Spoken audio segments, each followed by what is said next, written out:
നമസ്കാരം, ഡോക്ടർ ലൈവിലേക്ക് സ്വാഗതം. ഇന്ന് നവംബർ 7 ദേശീയ ക്യാൻസർ അവയർനെസ് ദിനമായിട്ട് ആചരിക്കുകയാണ്. വൈദ്യശാസ്ത്രത്തിൻ്റെ പുരോഗമനത്തോടെ ഒട്ടൊരു ഭയത്തോടെ നാം കണ്ടിരുന്ന പല ആരോഗ്യ പ്രശ്നങ്ങളും കൃത്യമായ ചികിത്സയിലൂടെ പൂർണ്ണമായി മാറ്റാമെന്ന് ശാസ്ത്രം തെളിയിച്ചു കഴിഞ്ഞു. അതിലേറ്റവും ഭയപ്പെട്ടിരുന്ന ഒന്ന് തന്നെയായിരുന്നു അർബുദം. എന്നാൽ ഇന്ന് നേരത്തെ തന്നെ ചികിത്സ തുടങ്ങിയാൽ കൃത്യമായ ചികിത്സകളും പൂർണ്ണമായി ചികിത്സിച്ച് മാറ്റുന്ന അവസ്ഥയുമുണ്ട്. ക്യാൻസറിനെ കുറിച്ചുള്ള ബോധവൽക്കരണത്തിൻ്റെ കുറവ് തന്നെയാണ് ഇതിനെ ഭയത്തോടെ നോക്കിക്കാണാൻ കാരണമെന്ന് വിദഗ്ധർ പറയുന്നു. അപ്പോൾ അർബുദത്തെക്കുറിച്ചുള്ള കൂടുതൽ വിവരങ്ങൾ, കൂടുതൽ ബോധവൽക്കരണത്തിനായിട്ടുള്ള ഒരു പ്രത്യേക പരിപാടിയാണ് ഇന്നത്തേത്. നിങ്ങളോട് സംസാരിക്കുന്നത് അർബുദ രോഗ വിദഗ്ധനായ ഡോക്ടർ വി.പി. ഗംഗാധരൻ. നമസ്കാരം ഡോക്ടർ. നമസ്കാരം ഡോക്ടർ, ഇന്നിപ്പോൾ ഇങ്ങനെ ഒരു ദേശീയ അവയർനെസ് ദിനമായിട്ട് അർബുദ രോഗത്തിന് വേണ്ടിയിട്ട് ആചരിക്കുന്നു. ഇതിൻ്റെ ഒരു പ്രാധാന്യം എന്താണ്, ലക്ഷ്യം എന്താണ്? വളരെ നല്ല കാര്യമാണ്. കാരണം എന്താ വെച്ചാൽ നമ്മൾ എന്നും പറയാറുണ്ടായത് ക്യാൻസറിൻ്റെ ഏറ്റവും വലിയ പ്രശ്നം അതിനുള്ള ഭീതിയാണ്. ആദ്യത്തെ ഭയം തന്നെ അതാണ്. അതായത് ക്യാൻസറിനെ ഭീതിയോടെ കാണുകയല്ല വേണ്ടത്, മറിച്ച് ക്യാൻസറിനെ അറിയാൻ ശ്രമിക്കുക, നമുക്ക് ചെയ്യാനുള്ള കാര്യങ്ങൾ ചെയ്യാൻ സാധിക്കുക. അപ്പോൾ അങ്ങനെ ഒരു കാര്യം സാധിക്കുന്നതിന് വേണ്ടി ഇങ്ങനൊരു ദിനം, ആ ദിനത്തിൽ പ്രത്യേകം നമ്മൾ ഓർമ്മിപ്പിക്കുന്നതെന്ന് പറഞ്ഞാൽ അത് നല്ലൊരു കാര്യം തന്നെയാണ്. കാരണം അത് ആ ഒരു ദിവസത്തെ ഓർമ്മ എന്നുള്ളതല്ല, ആ ദിവസത്തെ ഓർമ്മ മുന്നോട്ട് കൊണ്ടുപോകാൻ സാധിക്കുകയാണ്. അപ്പോൾ അങ്ങനെ ഒരു ദിവസമായിട്ട് നമ്മളത് ആചരിക്കുമ്പോൾ അത് വളരെ നല്ല കാര്യം തന്നെയാണ്. ഡോക്ടർ, പലപ്പോഴും നമ്മൾ ഒരു വിഷയത്തെക്കുറിച്ച് കൂടുതൽ ചർച്ചകൾ നടക്കുമ്പോൾ മറ്റൊരു തരത്തിലുള്ളൊരു തെറ്റിദ്ധാരണയ്ക്ക് ഇത് വഴിവെക്കുന്നുണ്ടോ എന്നൊരു സംശയം. കാരണം കൂടുതൽ ചിന്തിക്കുന്നത് എന്താണ് ഇതിനെക്കുറിച്ചിട്ട്, ഇത് കൂടി വരുന്നുണ്ടോ എന്നുള്ളൊരു ഭയം കൂടി വരുന്നുണ്ടോ.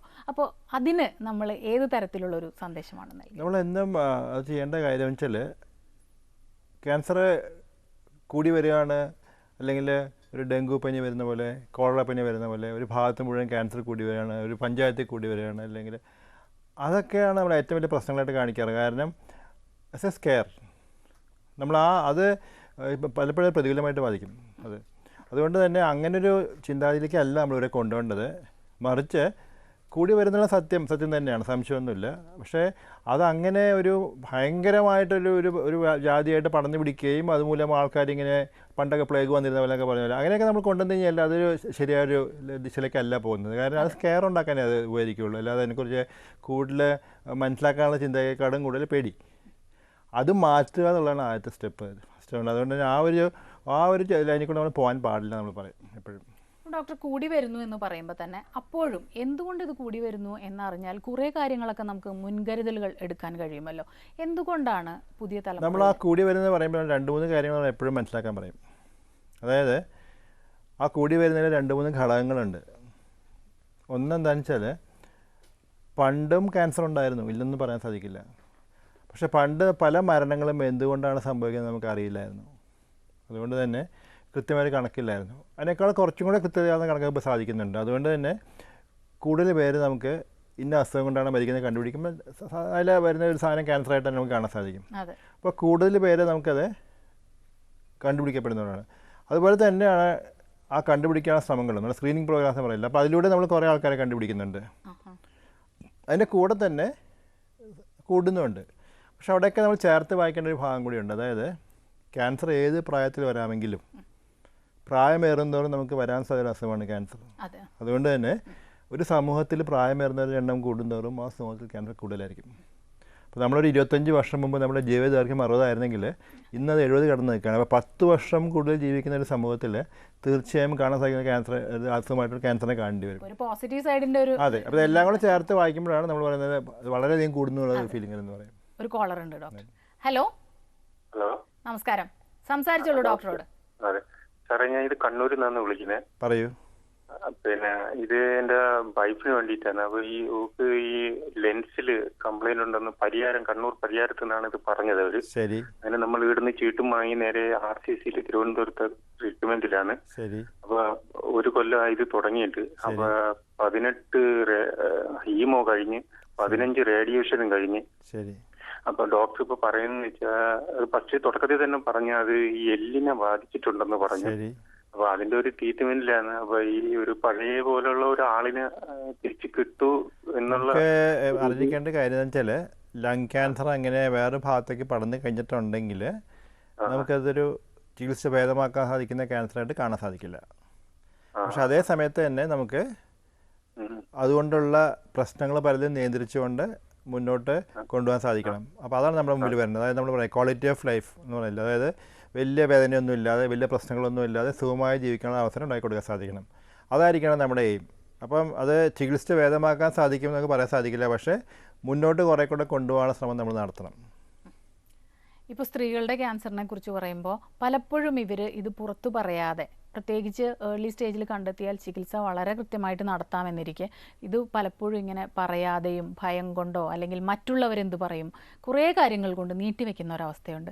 ഇത് ശരിയായൊരു പ്രവണതയല്ലെന്നുള്ളത് അവർക്കിപ്പോഴും അറിയുന്നില്ല. ശരിയാണ്. പ്രത്യേകിച്ചും ഇത് നമ്മൾ എടുത്തെടുത്ത് പറയാറുണ്ട് ബ്രസ്റ്റ് ക്യാൻസർ. കാരണം ഇന്ന് കേരളത്തിൽ ഏറ്റവും കൂടുതലായിട്ട് കൂടിക്കൊണ്ടിരിക്കുന്ന ക്യാൻസർ എന്ന് വെച്ചാൽ ഒറ്റ ഉത്തരമേ ഉള്ളൂ, ബ്രസ്റ്റ് ക്യാൻസറാണ്. കണക്ക് എങ്ങനെയാണ്? അതായത് 3-1 സ്ത്രീ ക്യാൻസറുമായിട്ട് ഒ പിയിൽ വരുന്നത് ബ്രസ്റ്റ് ക്യാൻസറുമായിട്ടാണ്. അത് മാത്രമല്ല, ഒരു ആയുഷ്കാലത്ത് 8-1 സ്ത്രീക്ക് ഈ ക്യാൻസർ വരാനുള്ള സാധ്യതയുണ്ട്. ഇങ്ങനെ പെട്ടെന്ന് മനസ്സിൽ ചെറിയ രസകരമായ സംഭവം ഉണ്ടായി. ഇതുപോലെ ക്ലാസ് എടുത്തുകൊണ്ടിരിക്കുമ്പോൾ 8-1 സ്ത്രീ എന്ന് പറയുമ്പോൾ ഒരാളിങ്ങനെ എണ്ണുന്നുണ്ടായിരുന്നു, 1, 2, 3, 4, 5, 6, എട്ടാമത്തെ ആൾ. അതല്ല അവിടെ ഉദ്ദേശിക്കുന്നത്. പക്ഷേ ഒരു ആയുഷ്കാലത്ത് നമ്മൾ 8-1 സ്ത്രീക്ക് ക്യാൻസർ വരാനുള്ള സാധ്യതയുണ്ടെന്ന് മനസ്സിലാക്കണം. നമ്മുടെ കണക്കുകൾ സൂചിപ്പിക്കുന്നത് അത് തന്നെയാണ്. അതായത് 2026 ആകുമ്പോഴത്തേക്കും കേരളത്തിൽ ഓരോ വർഷവും ഏകദേശം 8500ഓളം പുതിയ ബ്രസ്റ്റ് ക്യാൻസർ പേഷ്യൻസ് ഉണ്ടെന്ന് പറയുന്നത്. പക്ഷെ അതേ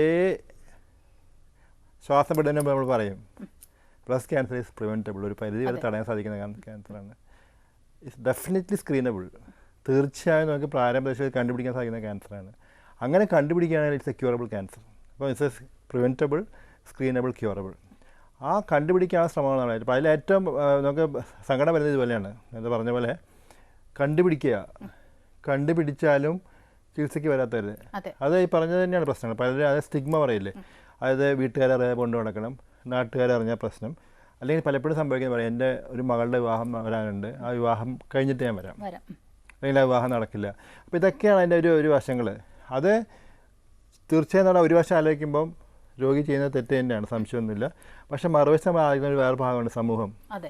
തീർച്ചയായിട്ടും അതുകൊണ്ടാണല്ലോ അവരെ ഭയക്കുന്നത്. അതുകൊണ്ടാണല്ലോ അവിടെയാണ് സമൂഹത്തിൻ്റെ പങ്ക് വരുന്നത്. സമൂഹം ഒരു കാര്യം മനസ്സിലാക്കേണ്ടത്, പറയും ക്യാൻസറിൻ്റെ മുമ്പിൽ 2 തരം രോഗികളേ ഉള്ളൂ, 2 തരം ആൾക്കാരേ ഉള്ളൂ. ഒന്ന് ക്യാൻസർ വന്ന ആൾക്കാർ, മറ്റേത് ക്യാൻസർ വരാൻ തയ്യാറെടുത്ത് നിൽക്കുന്ന ആൾക്കാർ. 2 തരം ആൾക്കാരേ ഉള്ളൂ. മനസ്സിലായില്ലേ? അത് നമ്മൾ മനസ്സിലാക്കി കഴിഞ്ഞാൽ നമുക്ക് ഈ പ്രശ്നം മാറും. ഇത് നമ്മളെപ്പോഴും വിചാരിക്കുന്നത് ഇതെനിക്ക് വരുന്നതല്ല, വേറെ ആൾക്ക് മാത്രം വരുന്ന അസുഖം. ആ ഒരു ചിന്താഗതിയാണ് പലപ്പോഴും. പക്ഷേ രോഗികളോട് നമ്മൾ പറയുന്നത് ഒരു കാരണവശാലും വെച്ചുകൊണ്ടിരിക്കുന്നത്. കാരണം നമുക്ക് ചികിത്സിച്ച് ഭേദമാക്കാൻ സാധിക്കുന്ന അസുഖം തന്നെയാണ് ബ്രസ്റ്റ് ക്യാൻസർ. അതുകൊണ്ട് തീർച്ചയായും എന്തെങ്കിലും സംശയം ഉണ്ടെങ്കിൽ തന്നെ ഡോക്ടറെ സമീപിച്ച് നമ്മളത് ക്യാൻസർ അല്ലാതെ ഉറപ്പ് വരുത്തുകയോ ക്യാൻസറാണ് ചികിത്സിക്കാൻ വേണമെന്ന് പറയും. ഒരു കോളർ വെയിറ്റ് ചെയ്യുന്നു ഡോക്ടർ. ഹലോ ഹലോ, നമസ്കാരം. ഡോക്ടറോട് സംസാരിച്ചോളൂ. Good afternoon sir. Good afternoon, പറയൂ.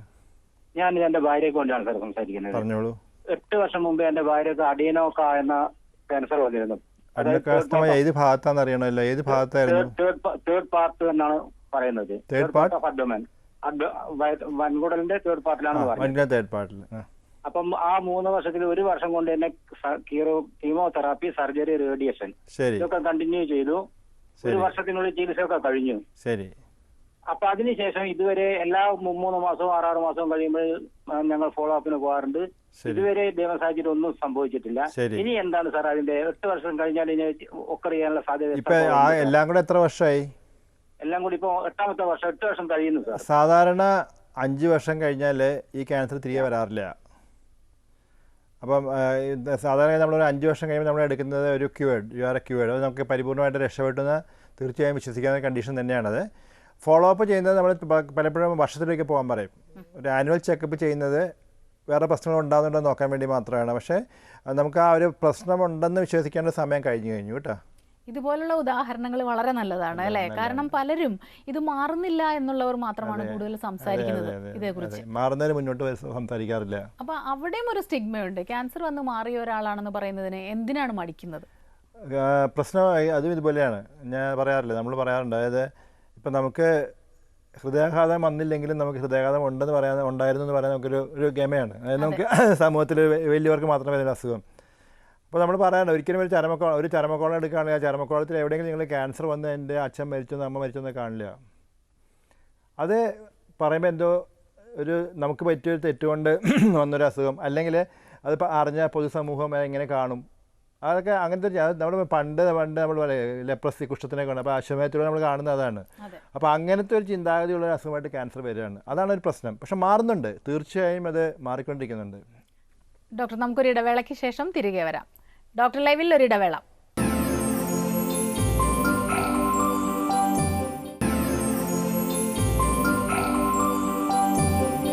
ഡോക്ടർ ലൈവ് തുടരുന്നു. ഡോക്ടർ ഇപ്പോൾ പറഞ്ഞതനുസരിച്ചിട്ട് നമ്മൾ നോക്കുമ്പോൾ വിദ്യാഭ്യാസം ഉള്ളവർക്കിടയിലും ഇത്തരം തെറ്റായ ധാരണകൾ നിലനിൽക്കുന്നുണ്ട് എന്ന് വേണം കരുതാനായിട്ട്. എനിക്ക് തോന്നുന്നു ഒരു 25-30 വർഷം മുമ്പ് വരെയൊക്കെ ക്യാൻസർ ആയിരുന്നു എന്ന്, ക്യാൻസറിന് ഈ പേരും അറിയില്ല, പറയാൻ പറ്റില്ലാത്ത അസുഖം, പേര് പറയാൻ പാടില്ല, അതിൽ നിന്ന് നമ്മൾ ഒരുപാട് മുന്നോട്ട് വന്നിട്ടുണ്ട്. പക്ഷേ ഇപ്പോഴും നല്ല വിദ്യാഭ്യാസ യോഗ്യതകളുള്ളവരും ക്യാൻസറാണ്, അച്ഛനോ അമ്മയ്ക്കോ ക്യാൻസർ ആണെന്നൊക്കെ പറയാൻ മടിക്കുന്നുണ്ട്. അപ്പോൾ അത് തികച്ചും തെറ്റായിട്ടുള്ള ഒരു കാര്യമാണ്. അപ്പോൾ ഞങ്ങൾ കഴിഞ്ഞ ദിവസങ്ങളിൽ ഒരു സംസാരിക്കുമ്പോൾ ഞങ്ങൾ പറയുമായിരുന്നേ, വിദ്യാഭ്യാസം നമ്മൾ എന്താ ഉദ്ദേശിക്കുന്നത് വയ്ക്കും. നമ്മൾ പ്രശ്നം നമ്മുടെ ഡിഗ്രിയാണ്, നമ്മുടെ വിദ്യാഭ്യാസം, നമ്മുടെ നോളജ് ഈസ് ഡിഫറെൻ്റ് എന്ന് പറയും. നോളജ് വ്യത്യാസമുണ്ട്. ആ നോളജ് ഇല്ലായ്മ കൊണ്ടാണ് സംഭവിക്കുന്നത്. അപ്പോൾ ഞങ്ങൾ പലപ്പോഴും പറയാം, നമുക്ക് ഈവൻ ഒരു പ്രൊഫസർമാർ ഇതൊക്കെ തന്നെ ഇങ്ങനെ കൊണ്ടു നടക്കുന്ന ആൾക്കാരുണ്ട്. അപ്പം ആ ഒരു ഭാഗം എന്താ വെച്ചാൽ അവർ ശരിക്കും ഇതിനെക്കുറിച്ച് മനസ്സിലാക്കുന്നില്ല. അതേ സമയത്ത് ഇതൊന്നുമില്ലാത്തൊരു വ്യക്തി ചിലപ്പം നല്ലപോലെ മനസ്സിലാക്കി പറഞ്ഞ പോലെ തന്നെ കാര്യങ്ങൾ മുന്നോട്ട് പോകുന്ന ആൾക്കാരുണ്ട്. അപ്പോൾ ദാറ്റ്സ് നോളജ്. അപ്പോൾ ആ ഒരു ഡിഫറൻസ് നമുക്ക് വരുന്നുണ്ട്. പക്ഷേ ഇതൊക്കെ കഴിഞ്ഞാലും ഞാൻ പറയാറുണ്ട്, ദാറ്റ്സ് എ ചേഞ്ച്. ഇപ്പം ഞാനൊരു 25 വർഷം കഴിഞ്ഞ 25 വർഷം എൻ്റെ ആ ഒരു ഇതെടുക്കുകയാണെങ്കിൽ ഞാൻ പറയും, പണ്ടുണ്ടാകുന്ന അവസ്ഥയല്ല എന്ന്. പണ്ട് നമ്മളിതുപോലെ ഒരു ബോധവൽക്കരണ ക്ലാസ്സിന് പോകുകയാണെന്നുണ്ടെങ്കിൽ ഞാൻ 10 പേരെയൊക്കെ വെച്ച് ക്ലാസ് എടുത്തിട്ടുണ്ട്. എൻ്റെ ആരും വരില്ല, പേടിയാണ്, കേൾക്കാൻ പേടിയാണ്, എന്തിനാണ് പോയി കേൾക്കുന്നത്. ഇപ്പം അങ്ങനെയല്ല. ഇപ്പം നമ്മൾ വേറെവർ യു ഗോ, കേൾക്കാൻ ധാരാളം ആൾക്കാർ, അവർ സംശയങ്ങൾ ഒക്കെ സാധാരണ സംശയങ്ങളാണ്. അങ്ങനെ ഒരു ചിന്താഗതി നമുക്ക് വരുന്നുള്ള വലിയ കാര്യം തന്നെയാണ്. അതുപോലെ ലോട്ട് ഓഫ് മൂവ്മെൻറ്റ്സ്, അതായത് ഇപ്പോൾ നമ്മൾ കോളേജ് തലത്തിലാണെങ്കിലും സ്കൂൾ തലത്തിലാണെങ്കിൽ, അതുപോലെ പല മേഖലയിലുള്ള ആൾക്കാർ, ആർട്ടിസ്റ്റുകൾ. ഇപ്പം ഉദാഹരണം ഞാൻ പറയാം, ഇപ്പം നമുക്ക് നമ്മുടെ തന്നെ ഒരു ചികിത്സ എബി ഉണ്ട്.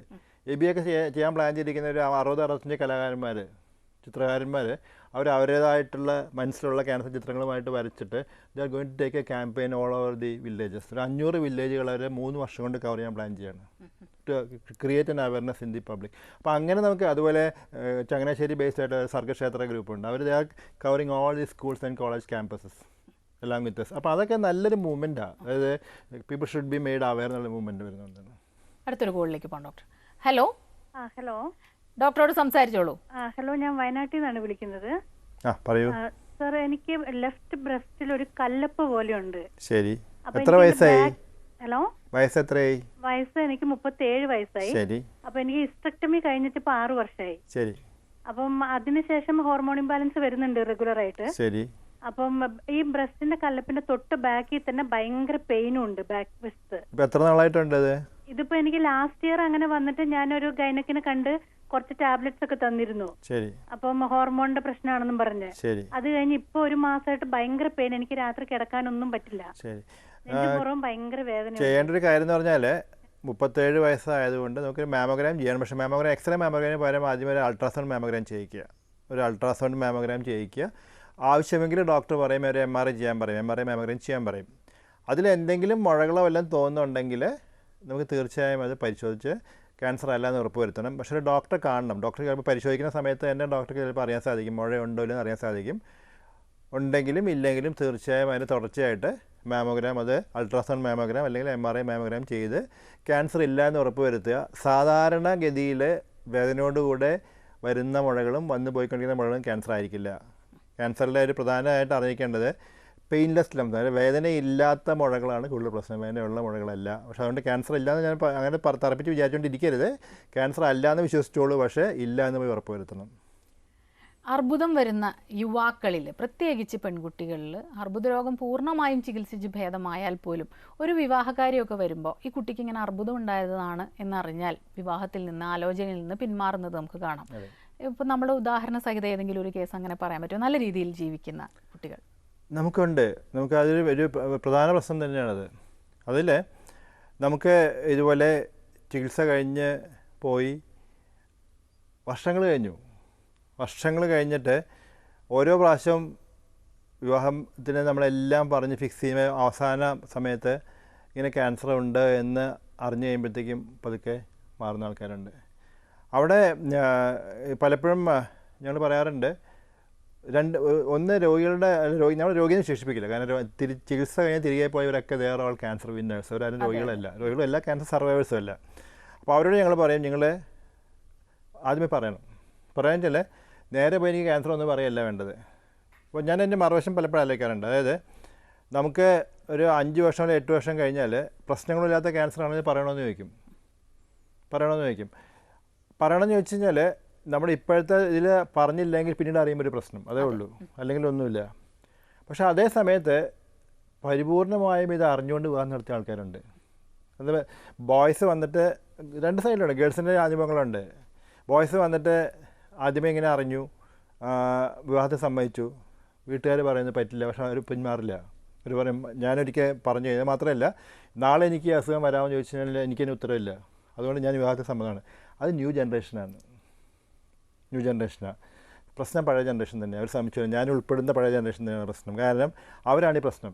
അവർക്ക് ഇപ്പോഴും അത് ഉൾക്കൊള്ളാൻ കഴിഞ്ഞിട്ടില്ല. പക്ഷേ ന്യൂ ജനറേഷൻ നല്ലൊരു ശതമാനം ന്യൂ ജനറേഷന് ഈ ഒരു ചിന്താഗതി വന്നിട്ടുണ്ട്. അതായത് നാളെ എനിക്ക് എന്താണെന്നറിയില്ല.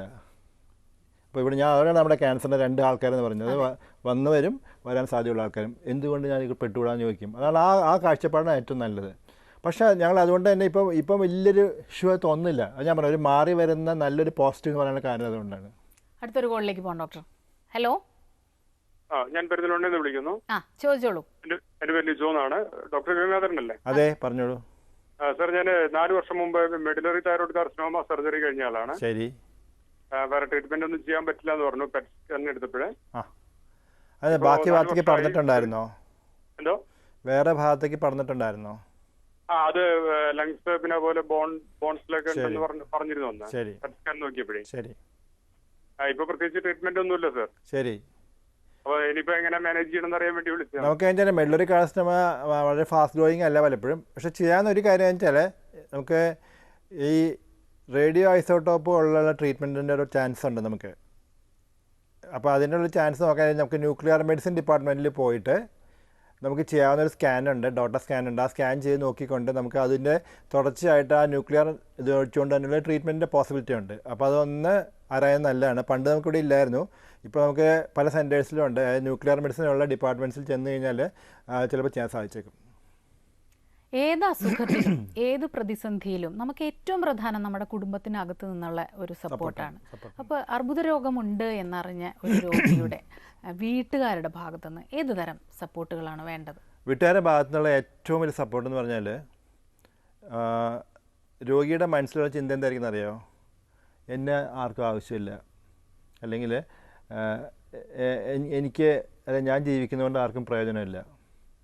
ഇതാണ് അവരുടെ നെഗറ്റീവ് തിങ്കി വരുന്നതാണ്. അതുകൊണ്ട് നമ്മൾ എന്നും പറയാറുള്ളൊരു കാര്യവും പല രോഗികളും വന്ന് പറയാറുള്ള കാര്യം എന്താണെന്ന് വെച്ചാൽ വി വാണ്ട് യു എന്നുള്ള ഫീലിങ്ങൾക്ക് ഉണ്ടാക്കി കൊടുക്കാൻ സാധിക്കുന്നു.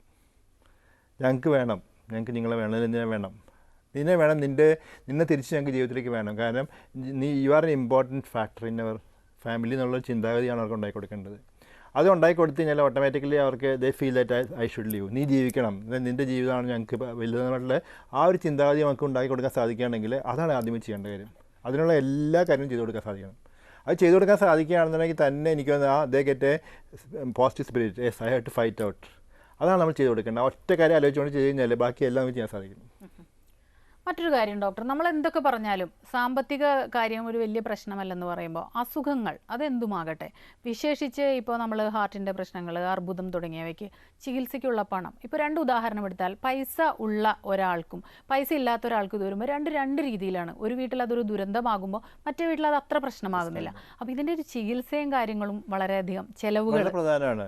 ഇപ്പോൾ നമ്മളെന്നും എപ്പോഴും പറയാറുണ്ട് ഇന്നസെൻ്റ് നോക്കൂ, അല്ലെങ്കിൽ മമതയെ നോക്കൂ, ശരിയാണ്. പക്ഷെ അവർക്കൊന്നും ആ ഒരു ഭാഗം ആവശ്യം വരുന്നില്ല. അതായത് ചികിത്സയുടെ പൈസയെക്കുറിച്ച് അവർ ചിന്തിക്കേണ്ടി വരുന്നത്. പക്ഷേ നമുക്ക് അതിലൊക്കെ ഉള്ള മറുവശമുണ്ട്. അതായത് നമുക്ക് ഓരോ ദിവസത്തെയും അന്നത്തെ ആഹാരത്തിന് വേണ്ടി വക കണ്ടെത്തേണ്ട ആൾക്കാരുണ്ട്. അവർ when they face it they to face both. അവരാണ് നമ്മുടെ മോഡൽസ്, നമ്മുടെ റിയൽ ഹീറോസ് അവരാണ്. നമ്മൾ ചെയ്യേണ്ട ഒരു കാര്യം എന്താണെന്ന് വെച്ചാൽ തീർച്ചയായും സർക്കാരിൻ്റെ പദ്ധതികൾ ഒരു പരിധി വരെ കൊണ്ടുപോകാൻ സാധിക്കും. അത് 2-3 ഭാഗം നമ്മൾ എടുക്കാറുണ്ട്. അതായത് ഏറ്റവും ലോ സ്ട്രാറ്റ ഒരു ആൾക്കാർ, ഹയർ സ്ട്രാറ്റ, നമ്മുടെ മിഡിൽ ഇൻകം ഗ്രൂപ്പാണ് ഏറ്റവും വലിയ പ്രശ്നം. മിഡിൽ ഇൻകം ഗ്രൂപ്പിന് സർക്കാർ ആനുകൂല്യങ്ങൾ ഉണ്ടാവില്ല, കയ്യിൽ പൈസ ഉണ്ടാവില്ല, അഭിമാന പ്രശ്നം കാരണം ചോദിക്കാനും സാധിക്കില്ല. ദേ സഫർ. അവരാണ് ഏറ്റവും വലിയ സഫർ ചെയ്യുന്ന ആൾക്കാർ അവരാണ്. അതിൽ സർക്കാരിൻ്റെ ഭാഗത്തുനിന്ന് സഹായങ്ങൾ തീർച്ചയായും നല്ല കാര്യം തന്നെയാണ്. സാധിക്കുമെങ്കിൽ നമ്മൾ പറയും സർക്കാർ തന്നെയാണ് അത് ഏറ്റെടുത്ത് നടത്തേണ്ടത്. ബിക്കോസ് ഹെൽത്ത് ഇസ് ഗവൺമെൻറ് എന്ന് പറയുന്ന പോലെ. ഇല്ലെങ്കിൽ നമുക്ക് ചെയ്യാൻ പല കാര്യങ്ങളുണ്ട്. ഞാൻ എപ്പോഴും പറയാറുണ്ട്, അതായത് നമുക്ക് എല്ലാ സ്ഥലത്തും ധാരാളം അമ്പലങ്ങളും പള്ളികളും ദേവാലയങ്ങളും എല്ലാം ഉണ്ട്. നമുക്ക് ധാരാളം സംഘടനകളുണ്ട്. അത് രാഷ്ട്രീയ സംഘടനകളാകാം, ചിലപ്പം കലാപരമായ സംഘടനകളാകാം, എല്ലാം ഉണ്ട്. എല്ലാ രാഷ്ട്രീയ പാർട്ടികളും കാസർഗോഡ് മുതൽ കണ്ണൂർ വരെ, കാസർഗോഡ് മുതൽ കന്യാകുമാരി വരെ നമുക്ക് യാത്ര നടത്തി ചെയ്യാൻ. നമുക്ക് എല്ലാവരും കൂടെ ചേർന്ന് കഴിഞ്ഞാൽ ഓരോ സ്ഥലത്തും you can have A fund. ഓരോ സ്കൂളിനും സാധിക്കും, ഓരോ കോളേജിനും സാധിക്കും. അങ്ങനെ ഓരോരുത്തരും ഓരോ തലത്തിനും ഒരു NGO പോലെ തന്നെ അവർക്ക് സാധിക്കുമെങ്കിൽ നമ്മൾ എടുക്കേണ്ട കാര്യമാണ്. അവരുടെ ഇടയിൽ അതൊക്കെ സംഭവിക്കുകയാണെങ്കിൽ വിൽ ടേക്ക് കെയർ. അങ്ങനെ ഒരു പദ്ധതിയുമായിട്ട് നമുക്ക് പോകാൻ സാധിക്കും, ഒരു ബുദ്ധിമുട്ടുണ്ടാവില്ല. അപ്പോൾ നമ്മൾ എനിക്ക് ഇന്നലെ ചെയ്തില്ല, സർക്കാർ ഇന്നലെ ചെയ്തില്ല പറഞ്ഞിരിക്കുന്നതിന് പകരം അങ്ങനെ ഒരു സാധ്യതയ്ക്ക് നമ്മൾ കൊണ്ടുപോകാൻ സാധിക്കുകയാണെങ്കിൽ എനിക്ക് തോന്നുന്നത് ഒരു രോഗി പോലും പൈസ ഇല്ലാത്ത കാരണം കൊണ്ട് ചികിത്സ ഇല്ലാതെ തിരിച്ചു പോകേണ്ട ആവശ്യം വരില്ല. അതാണ് എനിക്ക് എപ്പോഴും തോന്നുന്നത്. അപ്പോൾ നമ്മളിവിടെ നമ്മൾ കൊച്ചിൻ ക്യാൻസർ സൊസൈറ്റിയുടെ നമ്മുടെ ഒറ്റ പ്രിൻസിപ്പിൾ അതാണ്. അതായത് നമ്മളിവിടുന്ന് ഒരു രോഗിയെയും അത് ചികിത്സിച്ച് ഭേദമാക്കാൻ സാധിക്കുന്ന ക്യാൻസറുമായിട്ട് വരുന്ന ഒരു രോഗിയെ നമ്മൾ പൈസ ഇല്ലാത്ത ഒറ്റ കാരണം കൊണ്ട് തിരിച്ചു വിടില്ല. That we can assure you. അപ്പോൾ അങ്ങനെ നമുക്ക് ഓരോ സ്ഥലത്തും ചെയ്യാൻ സാധിക്കും. ഡോക്ടർ, നമുക്ക് മറ്റൊരു ഇടവേളയ്ക്ക് ശേഷം തിരികെ വരാം. ഡോക്ടർ ലൈവിൽ ഒരു ഇടവേള കൂടി.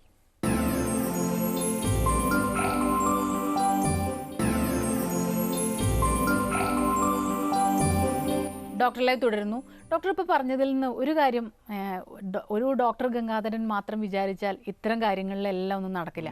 പലപ്പോഴും ഡോക്ടർമാരുടെ ഭാഗത്തു നിന്ന് ഇപ്പോൾ ഒരു രോഗി വരുമ്പോൾ അവരുടെ ഒരു സാമ്പത്തിക സ്ഥിതിയെക്കുറിച്ച് അറിയേണ്ടതും, ഇന്ന ഇടങ്ങളിൽ ചെന്നാൽ നിങ്ങൾക്ക് ഇത് വിധത്തിലുള്ള സഹായം കിട്ടും, ഇപ്പോൾ സർക്കാരിൽ നിന്ന് തന്നെ കിട്ടുമെന്ന് അറിയാത്ത ഒരുപാട് പേരുണ്ട്. പ്രത്യേകിച്ച് അസുഖമാണെന്ന് അറിയുമ്പോൾ തന്നെ മാനസികമായി തകരുന്നുണ്ട്. അപ്പോൾ അതിൻ്റെ ഒരു പ്രാധാന്യമുണ്ട്. കാരണം ഞാൻ എപ്പോഴും പറയാറുണ്ട്, ആ പൈസ അല്ലെങ്കിൽ ഒരു രോഗിയുടെ ചികിത്സ ചെലവിനെക്കുറിച്ച് പറയുമ്പോൾ അതിലൊരു പ്രധാന കണ്ണി ഡോക്ടറാണ്, ചികിത്സ ഡോക്ടറാണ് പിവറ്റ്. അതിൽ പിവറ്റ് എന്ന് പറയാൻ കാരണം ഇപ്പോൾ നമുക്ക് ആ ഡോക്ടർക്ക് അറിയാം ഈ രോഗിക്ക് സാന്ത്വന ചികിത്സ മാത്രമേ സാധിക്കുകയുള്ളൂ, വെറും ചെയ്യാൻ സാധിക്കില്ലെങ്കിൽ ഒരു കാരണവശാലും നമ്മൾ പറയുമ്പോൾ ഉള്ള പൈസ മുഴുവൻ കളഞ്ഞ് വില കൂടിയ മരുന്നൊക്കെ കൊടുത്ത് അവസാനം രോഗിയില്ല കുടുംബമില്ല സ്ഥിതി ഉണ്ടാക്കരുത്. അപ്പോൾ ആ ഡിസിഷനാണ് ഏറ്റവും പ്രധാനം. അതിൻ്റെ അകത്ത് ഡിസിഷൻ എടുത്തു കഴിഞ്ഞാൽ രോഗിക്ക് പറഞ്ഞു കൊടുക്കാൻ സാധിക്കും. നമ്മുടെ പോയിൻ്റ് ഇതാണ്, ഇറ്റ്സ് എ പോയിൻ്റാണ്. അതുകൊണ്ട് നമുക്ക് ഒരു കാരണവശാലും അങ്ങനെ പോകരുത്. മറ്റൊരു ഭാഗം വരുമ്പോഴത്തേക്കും മരുന്നുകളാണ്. മരുന്നുകളിൽ ചിലപ്പോൾ 2-3 തരത്തിലുള്ള മരുന്നുകളുടെ ഉപയോഗം കാണും. അതെല്ലാം പലപ്പോഴും സ്റ്റാറ്റിസ്റ്റിക്സ് ആയിരിക്കും. 5% വ്യത്യാസം, 10% വ്യത്യാസം. അത് സയൻറ്റിഫിക്കലി ശരിയാണ്. പക്ഷേ അതിന് ഒരെണ്ണത്തിൻ്റെ ചികിത്സ ചിലപ്പോൾ 1 ലക്ഷം രൂപയാണെങ്കിൽ മറ്റേ ചികിത്സ വെറും 10,000 രൂപ 5,000 രൂപയാണെങ്കിൽ ആ 5% 10% നമ്മൾ ഒരിക്കലും വരും മുമ്പിൽ അവതരിപ്പിച്ചിട്ട് നിങ്ങൾ അതിൽ പോകുമെന്ന് പറഞ്ഞിരിക്കാൻ പാടില്ല. നമുക്ക് we have to consider this also എന്ന് പറയും. അത് പേഷ്യൻ്റെ pocket is again one consideration. മറ്റേത് ഇതുപോലെ ഒരിക്കലും രോഗിയോട് പറയുന്നത് വെച്ചാൽ ഒരു കാരണവശാലും നമ്മൾ ഇമ്പോർട്ടൻറ്റ് മെഡിസിൻ മാത്രമാണ് നല്ല മെഡിസിൻ വെച്ചുകൊണ്ടിരിക്കരുത്. അതിനേക്കാൾ വില വളരെയധികം കുറഞ്ഞ നല്ല നല്ല കമ്പനികളുടെ ഇന്ത്യൻ മെഡിസിൻസ് ഉണ്ടാവും. അപ്പോൾ അത് രോഗികൾ മനസ്സിലാക്കണം. അതായത് നമുക്ക് എവിടെയൊക്കെ എങ്ങനെ പോകാൻ സാധിക്കുമെന്നുള്ളത് രോഗികൾ മനസ്സിലാക്കാൻ സാധിക്കണം. അതുപോലെ രോഗികൾ മനസ്സിലാക്കുന്ന മറ്റൊരു കാര്യം കൂടിയുണ്ട്. പലപ്പോഴും ഞങ്ങൾ സംഭവിക്കാറുണ്ട്, ഞങ്ങൾ പല പ്രാവശ്യം രോഗികളുടെ ബന്ധുക്കളോട് പറയും ICU പോകണ്ട, വെന്റിലേറ്ററിൽ കയറാൻ പാടില്ല, കയറുന്നതുകൊണ്ട് പ്രയോജനമൊന്നുമില്ല, നിങ്ങൾ ആ വെന്റിലേറ്റർ കയറി കഴിഞ്ഞാൽ പിന്നെ പ്രൊലോങ് ചെയ്ത് കൊണ്ടുപോകാം, നിങ്ങൾക്ക് എന്ത് ചെയ്യണമെന്ന് അറിയാത്ത സിറ്റുവേഷൻ വരും, പൈസ കളഞ്ഞുകൊണ്ടിരിക്കേണ്ടി വരും. ഇതൊക്കെ നമ്മൾ പറഞ്ഞു കൊടുത്തു കഴിഞ്ഞാലും അവസാനം ആരെങ്കിലും ഒരാൾ പറയും എനിക്ക് വെന്റിലേറ്റർ കയറ്റണം. അത് രോഗികളും തീരുമാനിക്കണം. ഡോക്ടർ പറഞ്ഞു കഴിഞ്ഞാൽ ആ പറയുന്നതിൽ ഒരു ദർശനം അർത്ഥമുണ്ട്. അത് മനസ്സിലാക്കിക്കൊണ്ട് മുന്നോട്ട് പോകണ്ടെന്നൊരു തീരുമാനം എടുക്കാം. അപ്പോൾ അങ്ങനെ ശരിക്കും രോഗിയും ഡോക്ടറുമായിട്ടുള്ള ഒരു റാപ്പാണ് അതിൽ ഇമ്പോർട്ടൻ്റ് ആയിട്ട് വരുന്നത്. അതായത് പരസ്പരം മനസ്സിലാക്കുകയും പരസ്പരം അംഗീകരിക്കുകയും അത് മാത്രമല്ല വിശ്വസിക്കുകയും വേണം. അപ്പോൾ അങ്ങനെ വരുമ്പോഴത്തേക്ക് എനിക്ക് അത് be solve to a certain extent. ഡോക്ടറെ വിശ്വസിക്കുക എന്ന പോലെ തന്നെയാണ് നമ്മുടെ രോഗത്തെ തിരിച്ചറിയുക, രോഗത്തെ ശരിക്കും അറിയുക എന്നുള്ളത് അല്ലേ? അപ്പോൾ അതിന് ഒരു രോഗി മാനസികമായിട്ട് പ്രിപ്പയർ ചെയ്യേണ്ടത് എങ്ങനെയാണെന്നുള്ളത് അത് ശരിക്കും ഒരു ശാസ്ത്രമല്ല, കലയാണ്, ആർട്ടാണ്. How you present it to the patient എന്നുള്ള കലയാണ്. അവിടെ നമ്മൾ ഇപ്പോൾ ഞങ്ങൾ പറയും ഒരിക്കലും ഒരു രോഗിയുടെ മുഖത്ത് നോക്കിയിട്ട് നിങ്ങൾ നാളെ മരിക്കും അല്ലെങ്കിൽ 1 മാസം കഴിഞ്ഞ് മരിക്കുമെന്ന് പറയാനുള്ള ഒരു സാധ്യത നമുക്കില്ല. Nobody is going to accept that. അത് മാത്രമല്ല ലീല ടീച്ചർ പറഞ്ഞിട്ടുണ്ട്, ഇത് ഡോക്ടറല്ല രോഗിയുടെ ലൈഫ് എക്സ്പെക്റ്റൻസി എന്നുള്ള ഒരു ഇതിൽ കൊണ്ടുവന്നത്. അത് പ്രെഡിക്റ്റ് ചെയ്യേണ്ട ആവശ്യം വരുന്നില്ല. അപ്പോൾ അങ്ങനെ ആവശ്യമില്ല. പക്ഷേ അതേ സമയത്ത് നുണ പറയാനും പാടില്ല. You should not. അപ്പോൾ അങ്ങനെ ആ ഒരു 2 തത്വം നമ്മൾ എടുത്തു കഴിഞ്ഞാൽ നമുക്ക് പേഷ്യനോട് എക്സ്പ്ലെയിൻ ചെയ്ത് കൊടുക്കാൻ പറ്റും.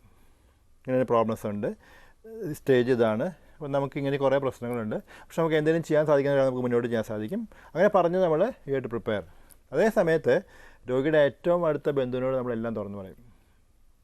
ഇതാണ് നമ്മുടെ ഫാക്ടർ എന്ന് പറയും. പക്ഷേ രോഗം അറിയാതെ രോഗിയെ മുന്നോട്ട് ചികിത്സിക്കുന്നതെല്ലാം ഞാൻ ഒരിക്കലും യോജിക്കില്ല.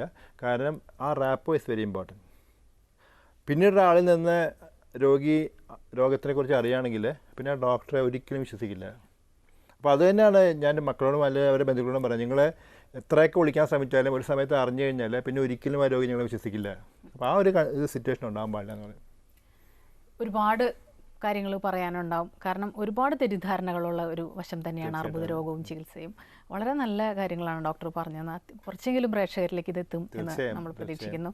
വളരെയധികം നന്ദി ഞങ്ങളോട് സഹകരിച്ചതിന്. ഇന്നത്തെ ഡോക്ടർ ലൈവ് ഇവിടെ അവസാനിക്കുന്നു. നമസ്കാരം.